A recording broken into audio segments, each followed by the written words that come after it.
After spending his first 2.5 seasons fighting for his life to get consistent minutes in Kerr's rotation, Moses Moody stayed patient, and most importantly, he stayed ready. And now, he just might be next up for the Warriors. Standing at 6'5" with a 7-foot wingspan, Moody has the ideal physical profile of a modern-day wing.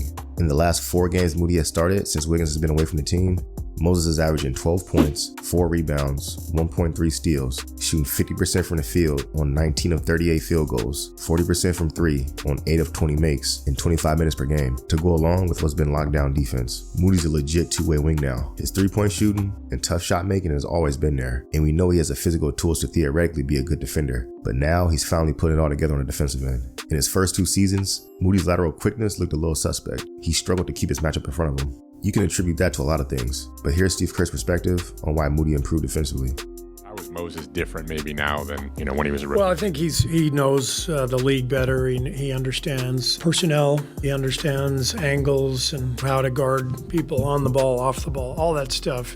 For young players, it takes time to learn, and the learning never stops. You're constantly having to get to know the new players in the league and how teams are playing and what actions they're running. So he's very well prepared for everything that comes his way.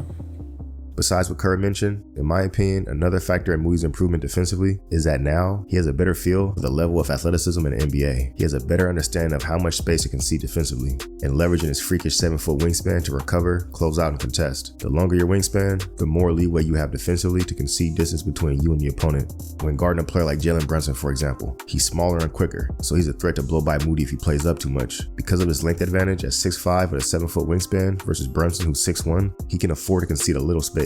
Knowing if Brunson decides to pull up, he has enough length and athleticism to recover and get a good contest anyways. It's a cat and mouse game, and Moody's starting to get really good at it. Moody held Brunson to 1 of 5 shooting with 2 turnovers. Overall for the game, he held all Knicks players to 2 for 12 shooting, which is 16.7% from the field. Straight clamps. Here's what Kerr had to say about Moody guarding Brunson.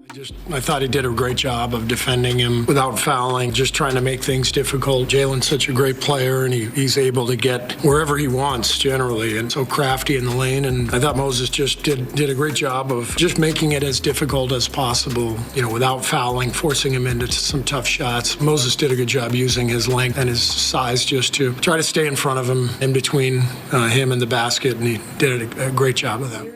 With Andrew Wiggins' return back to the lineup and Lester Quinones contributing positive minutes, how many minutes does Moody play now? And how does the rotation look? The Warriors are stupid deep at point guard, shooting guard, and small forward, and they all deserve to play. But unfortunately, someone's going to have to be left out. In my opinion, with what Moody's shown, he should never have a DNP for this team ever again. He's a legit two-way wing that's capable of taking and making tough shots. And on the other end, he's been locking up opponents. You combine that with his insane motor and hustle that leads to earning extra possessions for his team, and you can't justify not playing him. And Wiggins is back to being Wiggins. A solid two-way wing in his own right, worthy of playing 30 minutes a night.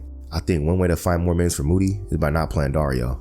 Yes, I realize Dario and Moody play different positions, and playing Moody over Dario will make the Warriors even smaller, but Dario is reaching unplayable territory. Defensively, he's so bad, I don't see a scenario where you get worse defensively playing Moody at power forward instead, even though he's 5 inches shorter. Like, if we're being honest, Moody's a better help side rim protector than Sarge, but I think the Warriors gave Dario some sort of promise on minutes when they signed him, because it seems like he just has to play every night. But even if you bench Sarge and give all his minutes to Moody, Kerr still has a tall task ahead of him managing minutes going forward with so many players worthy of playing, all at overlapping positions. The Warriors have 22 games left in the regular season to figure it out before playoffs.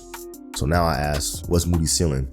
I like the Chris Middleton comp. They do have similarities in body type and athleticism. Middleton's a few inches taller, but Moody's 7-foot wingspan makes up the difference. Middleton's a better ball handler, passer, and ISO scorer, but Moody has more defensive upside. I think his comp is somewhere in between Chris Middleton and Kentavious Caldwell-Pope. Two vastly different players, with KCP being more of a role player versus Middleton, who's made all-star appearances at his peak. Talent-wise and playstyle-wise, I think Moody has the potential to end up as some sort of hybrid version of both of them. If that's the case, that's a great outcome for the Warriors, and well worth his draft position at 14th back in the 2021 draft. Anyways, that's all I got for y'all. If you enjoyed the video, feel free to join the movement by hitting that subscribe button. And if you haven't already, check out my latest video roasting the Celtics for winning the regular season championship. I'll holla at you on the next one. Peace.